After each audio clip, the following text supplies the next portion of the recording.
Hey guys, so let's go over the lesson for today. We're on 1.7 day 1, which is looking at inverse functions and relations. So here's a warm-up. Pause your video and then let's move on. So I hope you got x plus 1 and divided it by x squared minus 7x plus 12. And we're being asked for the domain. Now that you have to consider both the domain of both of the functions you came with, that it started with, and any restrictions they had. Then you have to look at them put together and see if that introduces any new restrictions. And you have to put all three of those restrictions together and see where they overlap. You've got to consider that. If there's ever a restriction somewhere, even if it's cancelled out, if it was there at any point in the process, then it's going to be restrict your domain of your final function when you're putting two different functions together. So on this one, we should have got this. You're going to factor this x is in the denominator, so you know that there's going to be values of x that would make the denominator be 0. Those are x equals 3 and x equals 4 would make it be 0, so we have to exclude those values. The domain is everything else but those. Excluded means parentheses, no square brackets in sight, please. Okay, so what we're going to be doing today. We're on day 1, and what we're going to look at here is inverse relations and inverse functions. Now, a relation is anything you can put on a graph, and if that relation is a function, then the graph would pass the vertical line test. So today we're finding the inverse of a function from a graph, from a table using algebra. Then we're going to use composition of functions to show that functions are inverse functions. And then we're going to have a look at how you know which functions have an inverse function. Tomorrow we're going to be looking at domain and range of inverse functions. That's a big deal. So here we go. Day 1 of inverse functions. What are inverse functions and why do we need them? Well, inverse functions are quite simply functions that cancel each other out. They undo each other. So why do we need them? We need inverse functions because that's basically how we solve things in math. We can't solve anything unless we've got something that will undo what we're seeing there. So here are two functions, very high-tech, difficult functions. Think of a number, think of the number 10. If you had 10 and you added 3 to it, you would get 13. If you put that into g of x would get your 13, take away 3, and you'd end up with 10 again. G of x is undoing what f of x did. So we have this sort of flow chart. If you have an input, it goes into f changed it into, we put 10 in, out came 13. 13 went into g, and g changed it back to 10, what we originally had. That shows that g undid what f of x did. They would be inverses. Now, so we know already that the opposite thing to adding 3 would be subtracting 3. Addition and subtraction are inverses of each other. There's many other inverses in math. Whenever we're solving equations, that's what we're doing. When we see multiplication and we have 3 times x, how we get rid of the 3 times, how we cancel out multiplication is with division. We know that addition and subtraction are inverses, dividing and multiplying are inverses.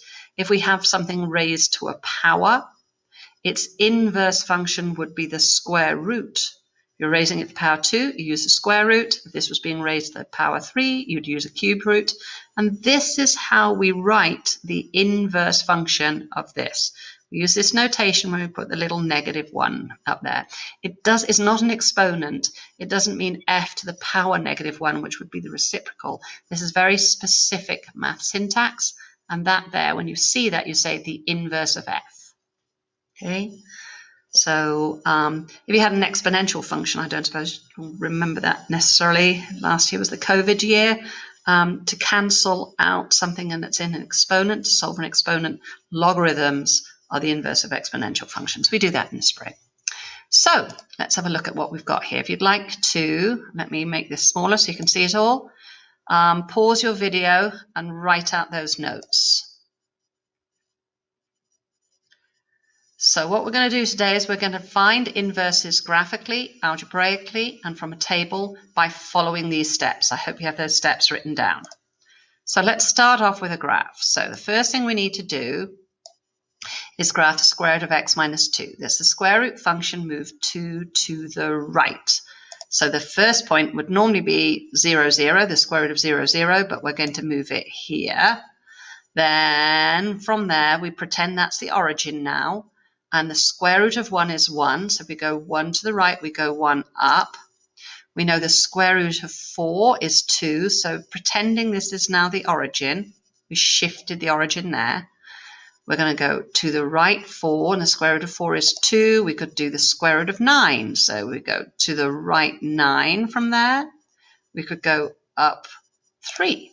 So that's dotting in what this function would look like. And here's one I prepared earlier. I was cheating. Okay. Now, to find its inverse, the step says that we have to switch all our x's and y's, because with inverse functions, your domain of your main function becomes your range of your inverse function. Your range of your original function becomes your domain of your inverse function. The domain and range switch places, which means x and y switch places. So if I was going to graph the inverse of this, all I need to do is get each point and switch over the x and y coordinates. So this would give me, for this one, the one I prepared earlier, instead of plotting 2, 0, I'm going to plot 0, 2. Then I would plot, oh, my phone's going. Oh gosh, pause. How do I pause? Oh, they have to hang up, never mind. Okay, so we'd plot 1, 3, and then we'd plot all of these. So we'd end up with this. So this was our function of x. This is our inverse function of x. Have I got a label for it somewhere? No, I haven't. So let's write one. This would be the inverse function of f. Okay. How we can tell it's the inverse function too is if we graph the line. I'm graphing in here the line y. I'm just a linear function with a slope of 1 and a y-intercept of 0. I'm just graphing in the line y equals x. And that shows that this is the inverse of that, because if you did a perpendicular line from this line y equals x and went across there, you'll see that that distance goes across that square and that goes across one square. To get from this point here, that's at the point 2, 6, that's 2 away from there, and this one's 2 away from there. This is 1, 2, 3, 4 away from there, and this is 1, 2, 3, 4 away from there. Okay, so that's what we're looking for when we're doing it graphically. Let's look at a table. So here we have a table of values where this is our inputs, our x values, and this is our function, this is our y values, our output. So here's our inputs, here's our outputs. How to find the inverse function just using a table? It's so simple. Remember, you're just flipping your x's and y's over. So where you wrote outputs, call those your inputs. So these values here were outputs, make them be your inputs. And these values here were inputs, write those as your outputs. That's all you have to do. But how do you work this now? Now, this question here is asking us for the inverse function when x equals 4. This is telling us x is 4. So am I interested in this x being 4 or this x being 4? Look, we're being asked for the inverse function. That's this one here, not that one. So this will be our answer here, 1. Now, there's an easier way to do a lot of this. Let me clear up all this junk I've written all over this screen.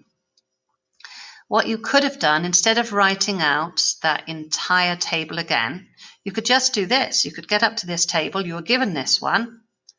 Cross out the word input. Call it the output.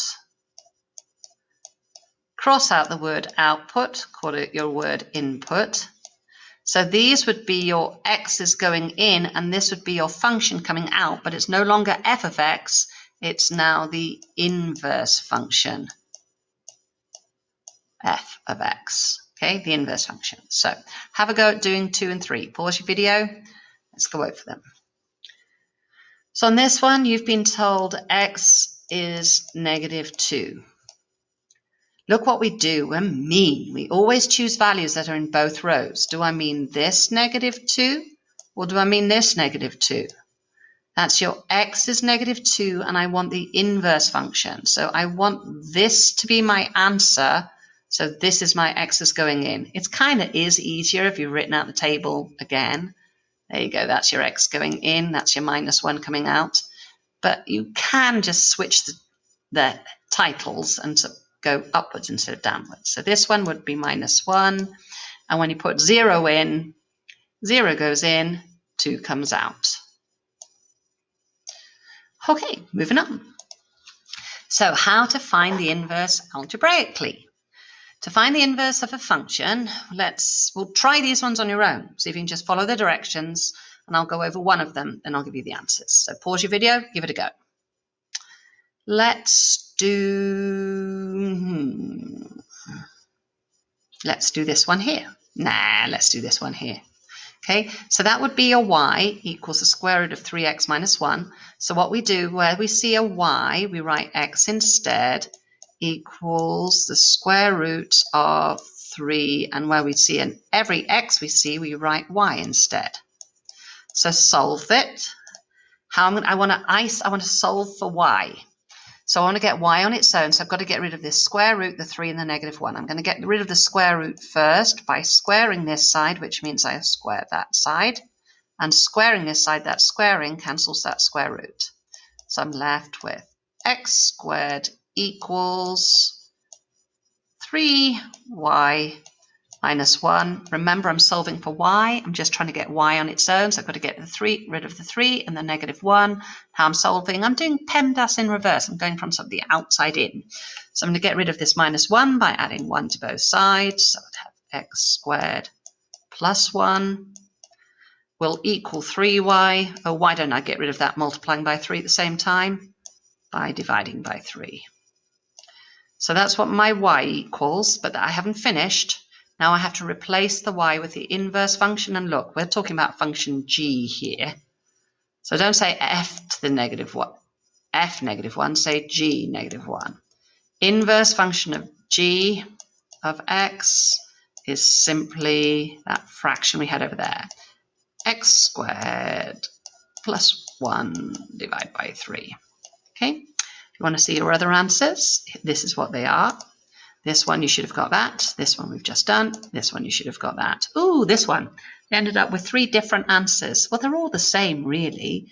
You could have written -3x plus 3, which is the same as 3 times 3 minus 3x. You could have factored the 3 out. You could have written it this way, and you could have factored the -3 out, which would have left you with x minus 1. Many ways you could write the answer. I think I kind of prefer this one, but does it matter? No, they're fine. To me, it's not simplified if it's been factored. If it's been factored, factoring is something you do to solve things, but when you just want a simplified answer, it looks more simple without parentheses there. Moving on. So, the big kahuna here. Right. To prove functions are inverses, you must. There is no other acceptable way, or you're not proving them. You must show that f of g of x equals x. What that's doing is x is going into g, what's coming out of g is going into f, and what's coming out of that is x, which was your original input. You're back towards it. That is showing that f undid what g of x did. Okay, and then you have to do it the other way as around. You need to show not only does f undo what g does, but you also have to show that g undoes what f does. Now, don't forget, there's another way of writing this. This is composition of functions, and another way of writing it is like this, with an O there, not a dot.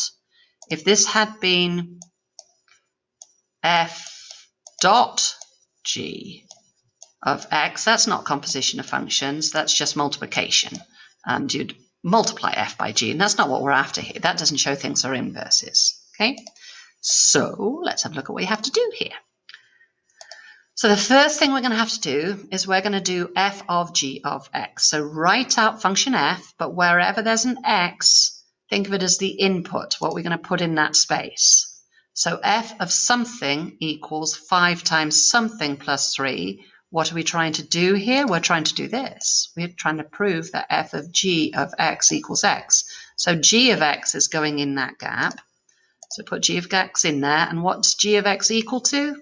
X minus 3 over 5. So simplify this.